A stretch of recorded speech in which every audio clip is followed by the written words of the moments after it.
A very warm welcome to everybody tuning into the webinar today. We're very pleased to have you with us. I'm Davis from Oriental Remedies Group, and I'll be your MC for the day, alongside with Marcus, who will be hosting the Q&A session later. And now, we shall begin today's webinar. Oriental Remedies Group is a patient-oriented leading healthcare organization that offers both TCM treatments and tech-enhanced therapies. Our team of 7 Singaporean bilingual physicians have on average over 10 years of experience and are trained in both traditional Chinese medicine and biomedical science. On top of TCM therapies such as acupuncture, Oriental Remedies Group is the only TCM clinic offering electrolymphatic drainage therapy, a state-of-the-art technology using an FDA-registered medical device to help our patients feel better, faster. Today's webinar is part of our web series, The TCM Way, where our experienced physicians share about how TCM can help you in every part of your life. So, why are we holding this series of webinars? It's simple. We have a bold vision to help all mankind be the best that you can be by helping you to lead a fulfilling and healthy life. We have seen many patients whose quality of life is affected by having poor health, which is why we strongly drive education to help the public be in the optimal physical condition to achieve their full potential in life. Oriental Remedies Group has been featured on various established media platforms such as The Straits Times, Channel News Asia, and The Business Times. We have also proudly collaborated with many well-renowned partners such as MHC, Health Promotion Board, and the studio that brought us all the movies we all know and love, Disney. Presenting our speaker today, we have Physician Leong the Chief Medical Officer of Oriental Remedies Group. Physician Leong graduated from the Nanyang Technological University and the Beijing University of Chinese Medicine with a double degree in Traditional Chinese Medicine, TCM, and Biomedical Science, followed by a master's degree in TCM as she was awarded the prestigious Chinese government scholarship. Physician Leong set up Oriental Remedies Group in 2013 with the vision and passion to bring the best of both Eastern and Western treatments to better the lives of her patients. Our dear Physician Leong has been invited to many events as a guest speaker to share her wealth of experience and knowledge. An example would be when she got invited to the Pfizer medical event with over 300 medical doctors, where she explained and demonstrated the benefits of acupuncture to the audience. She has been personally interviewed by Channel News Asia on her views for best practices for TCM, and she was also featured in the local newspaper The Straits Times not only once, but several times. And despite all her achievements, Physician Leong still never forgets to give back to the community as she takes the time and effort out of her busy schedule to provide free TCM and medical care for the needy and unprivileged. Our next speaker for today is Physician Lim Jing Yang, a senior physician from Oriental Remedies Group. Like Physician Leong, Physician Lim also graduated from the Nanyang Technological University and the Beijing University of Chinese Medicine with a double degree in Biomedical Science and TCM, followed by a master's degree in TCM, and he was awarded the prestigious Chinese government scholarship as well. Physician Lim specializes in male fertility issues, as his passion is to help patients with their male sexual function, fertility, and health. Physician Lim tailors his approach that will most benefit his patients, drawing from his strong clinical experience after seeing patients with various male infertility concerns in Beijing for 3 years. He is also an experienced speaker on TCM and wellness topics, as he frequently conducts talks and sharing sessions with the public and at corporate events. Physician Lim uses humorous analogies to get his message across to his patients, so you'll be hearing some of that humor from him later. I'll now pass the time to Physician Leong, who will begin the webinar. Physician Leong, please. Hello everyone. Hi, thank you Davis for the introduction. I'm Physician Leong and I'll be one of your speakers with you today. So for the first part, I'll be covering on immunity, more of the introduction as well as what is gut health. Okay, so this will be about for 15 minutes before I pass on to Physician Lim, who will take you on an adventure through food and acupressure massage. Why? Because we want you to get hands-on with us, how to massage and press your acupoints. Yeah, those nice sore points. Okay, so we want you to do it with us. Okay, so before I start, going into the topic, the first question I want to ask: how many of you know what immunity is? Anyone? Okay, what do you think your immune system is important for? Okay, anything that you think is linked to immunity? Okay, I see someone saying COVID-19. Yes, okay, other than that, is it only linked to the climate? Maybe not so much, okay, so I'm going to go into signs of poor immune system that you might have ignored. So our dear friend who has written COVID-19, yes. Okay, so frequent cold, flu, okay, are actually linked to poor immune system. Okay, but I don't want to talk so much about cold and flu. I want to talk about body aches. Why? You must be thinking, achoo, or I'm like massaging and then coughing, and then I'm like, I'm having this ache, bad ache. I want to lie on bed and rest.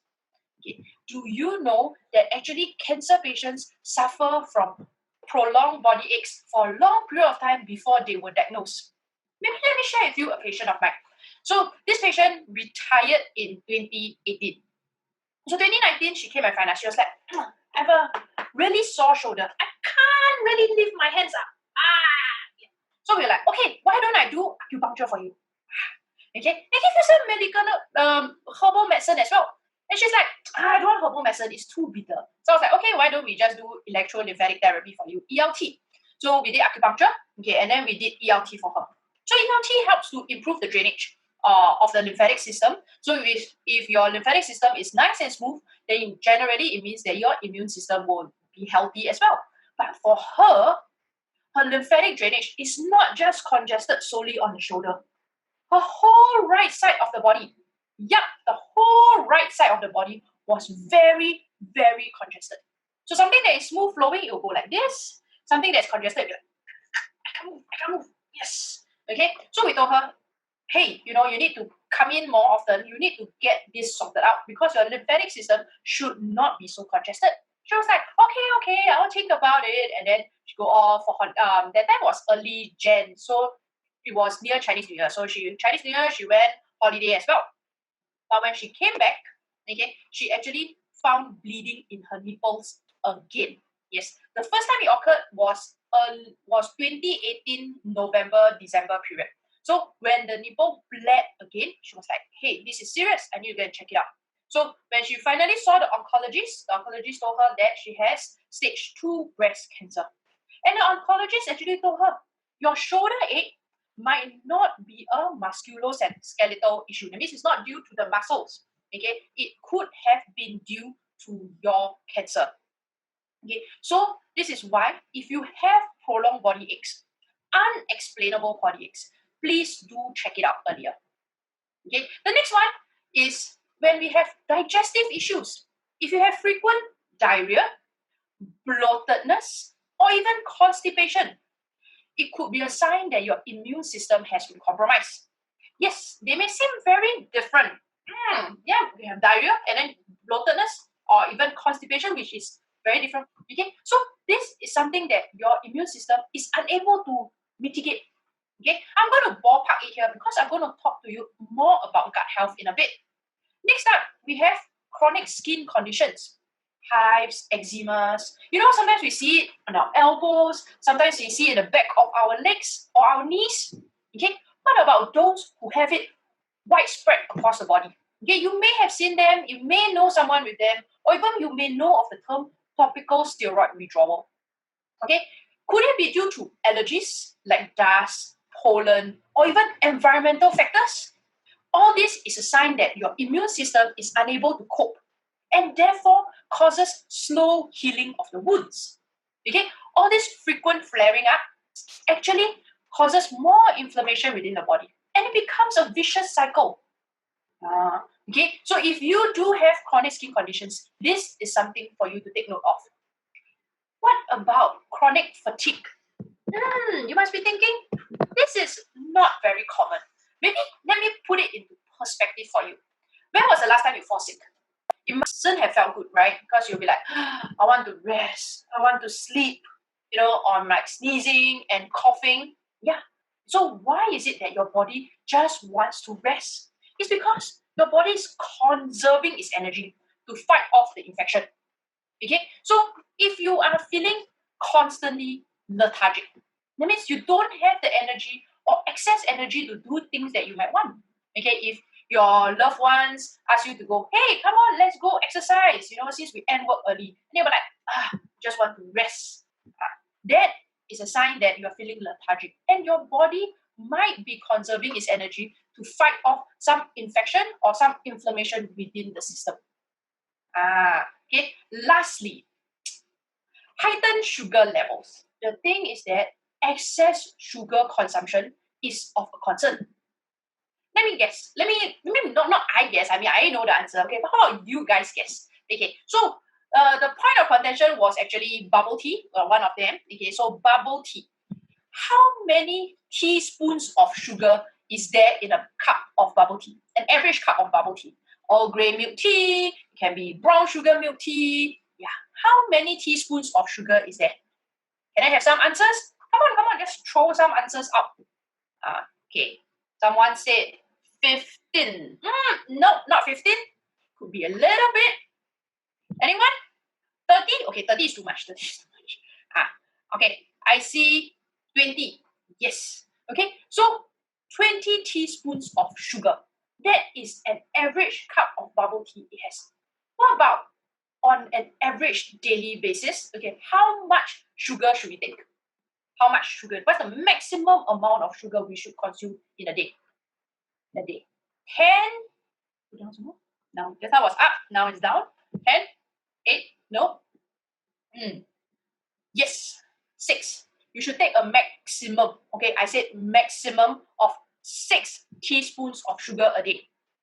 Okay, so if you consume 1 cup of bubble tea that has 20 teaspoons of sugar, okay, versus 6 that you're supposed to consume, like 6 grams of sugar for maximum a day, that shows how much the excess sugar is there in your body. So when you have these excess sugar molecules, it actually unleashes substances that will attack your immune system response. Okay, so if you know of someone with like diabetes and more of the uncontrollable type, means even if they are taking medication or even if they are doing lifestyle changes and their blood sugar is unable to regulate, okay, it's always up and down. Okay, that is a sign to you that the body might not be able to control the blood sugar as well as balance your immune system as well. Okay, patients with diabetes, they often have a much harder time fighting infections. Okay, so we have covered 5 signs of poor immune system. So if you catch a cold frequently, okay, or if you have prolonged body aches, what about the digestive issues that you might be facing? Chronic skin conditions, chronic fatigue, as well as irregular blood sugar in the body. Okay, all of these are signs that your body's immune system has been compromised. Okay, so when it has been compromised, we need to improve it. So how are we going to improve it? Okay, so immunity is more than just a simple cold and flu. Okay, all of us may think that we know a bit here and there. Yeah, the 5 that we have covered is just some of the points that we want to pull it out and let you know. Okay, but TCM and Western medicine actually see immunity similarly. Okay, what is this similarity? Your body can heal itself, and your body has this innate ability to protect itself. This protection, okay, is like Captain America. Okay, got that shield. Okay, so we can't take like a dual gun, but we also can't take gunshots. Okay, but this skin surface, okay, this shield can actually protect us from pathogens. So this pathogen itself is something that harms the body. So we need a strong shield. The thicker the shield, the stronger your immune system. Okay, so in Western medicine, this shield is known as your immune system. Okay, so but in TCM, this shield is known as Qi. Okay, Qi. So Qi lies just below the surface of the skin. Okay, so from this slide onwards, I'm going to share with you how to improve your Qi. So improving your Qi will help with your immune system. Okay, are we all ready to go? So how to improve your Qi? So to improve your Qi, we can do it through food. Okay, food has always been a medicine since the olden days. Okay, so remember I said that gut health is important, and I talk about I'll ballpark the digestive issues for later. That's because research have shown that 70% of your immune system again located within your digestive tract. Yes, you mean our immune cells are lying in our digestive tract? Okay, there are certain things inside the digestive tract, okay, that can help protect us. And this includes the bacteria and microorganisms. They live in the gut. Okay, so they, it's like SpongeBob SquarePants live under the sea. Yeah, so these microorganisms all live in your gut. So they actually defend your gut against infections. And they actually support the immune system. So if your dinner, okay, if some of you who are eating now and you look at your dinner and it's fried chicken, that is not going to be beneficial for your microorganisms. Okay, so you need multicolored food, vegetables, and all. Okay, so that one I'm going to leave it to physician Lim to share with you. Okay, so if you are taking fried chicken, okay, it will actually impair the amounts of good, healthy gut bacteria as well as the microorganisms. So it actually leaves you at a greater risk to viruses, infections, chronic inflammation, and even autoimmune conditions. Okay, so remember, good gut health leads to good immune system. Okay, need to double confirm that. Good gut health leads to good immune system. Okay, so Hippocrates is actually the father of medicine. So he lived like thousands of years ago, and then he says that all diseases begins in the gut, and because it begins in the gut, you have to take good food. Okay, so no more fried chicken. Okay, at least for these few days, and no cold water also. Okay, double confirm here, no cold water. Okay, so how do we know if our gut health is good? So I want all of you, I give you 3 seconds, okay? Either you take another mirror, okay, take another mirror, and all. I want you all to look at your tongue. Why? Because the tongue is actually at the starting point of your digestive tract. Okay, so your tongue is actually a reflection of your gut health. So look at this tongue. Does it look very chill, very pretty, right? Okay, why? Why is this tongue looking good to you? Okay, one, the base color of the tongue. It's bright pink, very attractive. Okay, so this bright pink tongue, it shows that your good circulation within the system. The coating on the tongue, okay, is very nice and thin. Then the tongue has a very sharp surface. Okay, so it has no indentation along the tongue. Very nice, very true. Would you like to have this tongue? Okay, I hope you do. I hope you do. But if your tongue looks like this, okay, so you can compare the color. This tongue looks paler. Okay, and then you see the teeth marks all around. The teeth marks. Okay, so that is a sign of poor qi. Okay, or rather spleen qi deficiency. Okay, some of these tongue tend to have a thick coating. So if you have a thick coating, it actually reflects a state of inflammation in your gut. So some patients with this tongue, they may have bad breath. Okay, they may have bitterness in the mouth. What about bloating? Okay, loose stools, and they tend to feel cold easily. Yeah. So if those of you who have friends, especially ladies, okay, they tend to feel very cold easily. Or if you are still studying, or you recall in the earlier days when we were studying, they always have a cardigan or a jacket. They tend to have this tongue. Okay, weakened immunity, or rather qi deficiency. I'm saving a spot on the left. On my right. So this spot, why? It's because we see a lot of chronic patients with chronic conditions. And some of them actually have this tongue. And just earlier in the day, I saw one patient with this tongue. This is a sign of poor blood circulation in the body. Or what we call blood stasis. Means the blood doesn't move very well. So we want the blood to move like that, right? So this blood probably, you see the difference in the speed. Yeah. Okay. So when the blood doesn't move well, what happens? It doesn't carry your nutrients smoothly around your system. So these patients usually have cold hands and feet. It means you shake their hands, you're like, why are you so cold? Yeah. Okay, even in a bright sunny day. Other than that, they may have a dull complexion. Yeah, dull complexion, so they look very dark. Okay, so patients with this, they actually tend to have a lot of aches and pain in the body. Okay, because the nutrients doesn't get to the joints or the muscles. For ladies, if you have this tongue, they tend to have irregular menstrual cycle. As well as, you guessed it, blood clots and menstrual cramps. Severe menstrual cramps. Okay, but why I want to bring this up here, okay, as well as linked to immunity that we are talking about today, is that we see a lot of this tongue on our cancer patients. Okay, so why do we want to educate you on the different types of tongue? Because we see so many patients with different chronic conditions, especially cancer as well. Okay, and we see that they often neglect something that is out there for them. Okay, your tongue is something that you see eat every morning. Okay, when you brush your teeth, even if your eyes are half closed, you'll be like brushing your teeth, and you'll be like, okay, let me see my tongue. Okay, so if you notice your tongue and you start noticing it early, you can nip it earlier. Nip it in the blood, nip it in the bud. Okay, so we need to use something that we are constantly exposed to. We need to use something that is telling us that, hey, your everyday action is harming your body.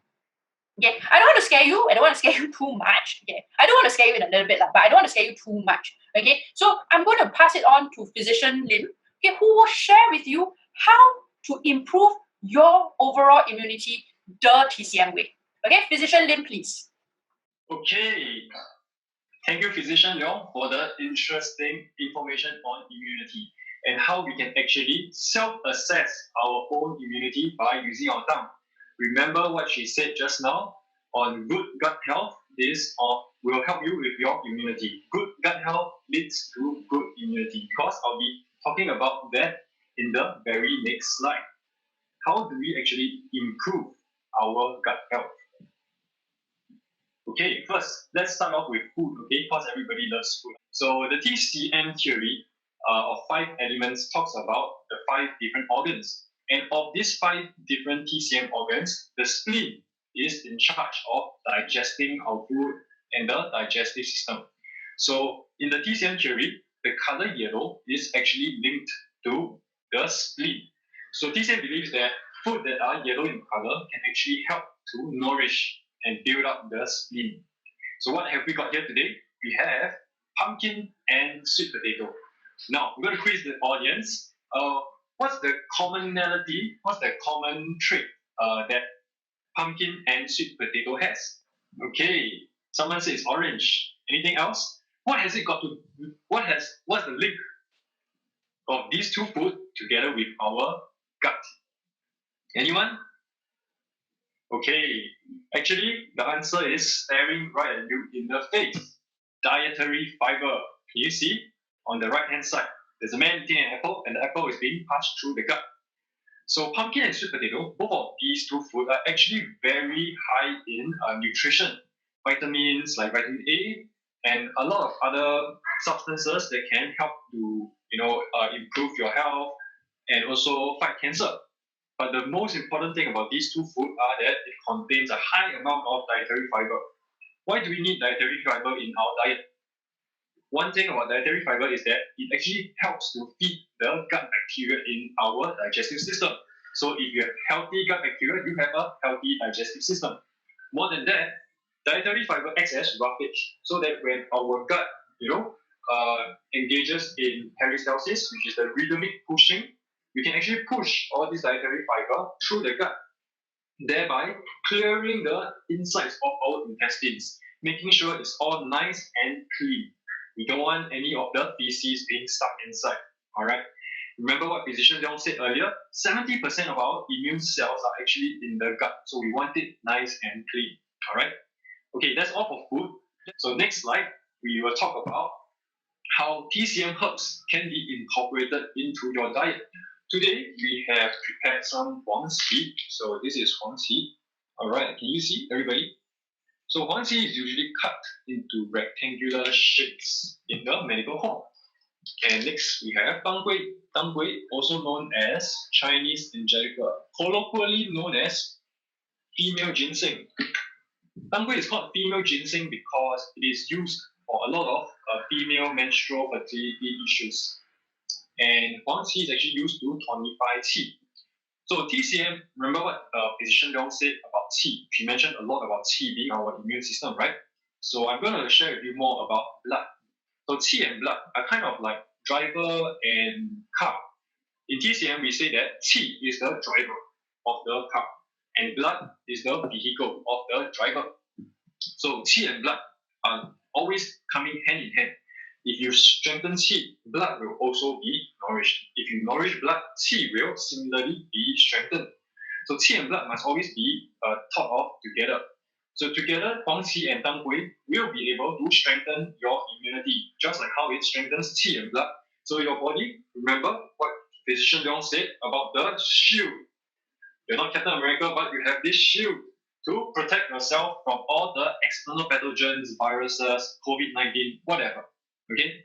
Now, how do we incorporate these two herbs into a delicious tasting soup? Now, we will share with you how we do that. So, as of every soup, we always have soup base, right? So, soup base, you can choose anything from pork, chicken, or shiitake mushrooms for those who are going the vegan or vegetarian route. So mushrooms are good because mushrooms contain lots of compounds and chemicals that can also strengthen your immunity. For me personally, I like the taste of the soup when there's pork added to it, but I actually like eating chicken slightly more. Okay, now let's add something to tonify the qi. So in addition to one qi, which I just showed everyone earlier, I also have prepared some podonopsis over here. This is called function, colloquially known as poor man's ginseng. Okay, what is known as poor man's ginseng is because it has the properties of ginseng, but not the cost. So it's much cheaper. Everybody loves cheap, right? And next we have shan yao, Chinese yam. So this one is usually white in color.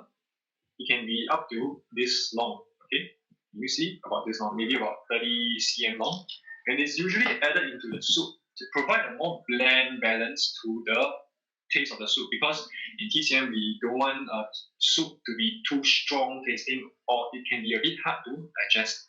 So just now remember I talked about qi and blood. What about blood? So in addition to dang gui, what I mentioned earlier, Chinese angelica, I also have prepared some wolfberries. You see, everybody should know this, right? Wolfberries make an excellent topping for your ice cream to make it less sinful. Okay, wolfberries, antioxidant boost, very important. Okay, and very good for your eyes. For those people who have dry eyes, wolfberries are the way to go. And some red dates. So those people who perspire very easily, or maybe have some heart palpitations, we encourage you to take about one red date a day, because red dates will help nourish the blood, help to tonify the spleen and the heart. Okay, to strengthen these organs and nourish the blood at the same time, and also provide a sweet taste to the soup. So for those people who like a strong taste, these few herbs are not enough. You can add some dried cuttlefish and dried scallops for further umami taste and a taste explosion. So those of you who with phones, camera phones, do snap a picture of this slide. I'll give you some time. All right. So you might be thinking, okay, Physician Lim, this is a very interesting soup recipe. I will try to prepare it on my own. But I'm very busy. I don't really have time to prepare soup every single day. So what can I do? Well, do not fret, because Oriental Remedies has got you covered. The old adage says, an apple a day keeps the doctor away. Here at Oriental Remedies, we have prepared a tea a day to help keep the doctor at bay. So here we have our immunity tea. Let me show you how it looks like in a teapot. So I've been drinking this all day. Even though I'm drinking this at night, it doesn't affect my sleep. So worry not, you can definitely drink this at night. It won't keep you up.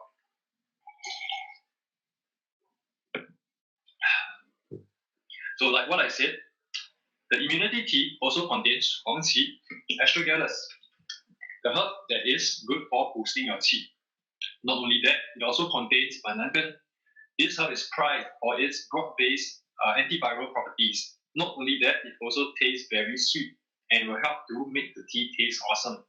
And we also have red dates. Like what I said earlier, it will help to nourish your spleen and heart, and also add a pleasant sweet taste to the soup.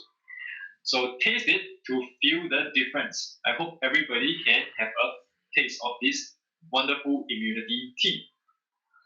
So that's all for food. Now we will come together and take part in this activity. Now, I'm just going to be introducing 3 acupressure points for today. And all these acupressure points lie along the central meridian, the Renmai, or CB as they call it, conception vessel.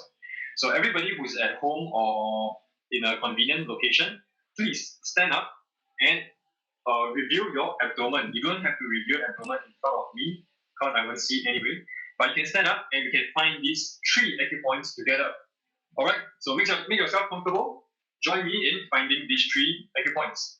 Now, I'm going to invite my assistant to help me find the acupoints together with you. Okay, so everybody, let's put our hands together to invite my assistant, Mr.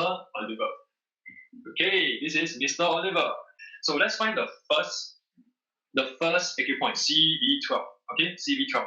So in order to find CV12, we need to use a halfway rule. So we're going to find point 1, point 2, and then CV12 will be the halfway point. All right.